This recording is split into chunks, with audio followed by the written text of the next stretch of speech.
Welcome to day 5 self love challenge.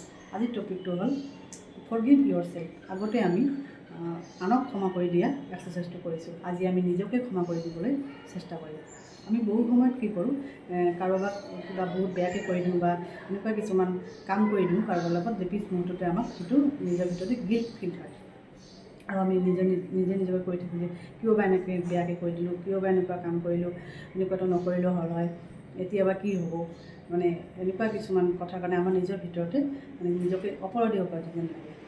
আৰু কেতিয়াবা কি হয়, আমি যাৰ লগত এনেকুৱা কৰি দিওঁ পিছত গৈ সেই মানুহজনৰ লগত আমাৰ কানেকশ্যনে নাথাকে যে আমি ক্ষমা বিচাৰোঁ। এনেকুৱা কিছুমান কাৰণৰ কাৰণে আজি আমি নিজকে ক্ষমা কৰি দিবলৈ চেষ্টা কৰিম। আপুনি 11টা এনেকুৱা চিটুৱেশ্যন উলিয়াওক য'ত আপুনি ভাবে যে আপোনাৰ ক্ষমাৰ দৰকাৰ আছে। আপুনি সেই চিটুৱেশ্যনবোৰ লিখক আৰু কওক যে আজি মই এইটো কাৰণত নিজকে ক্ষমা কৰিছোঁ। লিখিব কিন্তু থেংক ইউ ছ' মাছ আজিলৈ।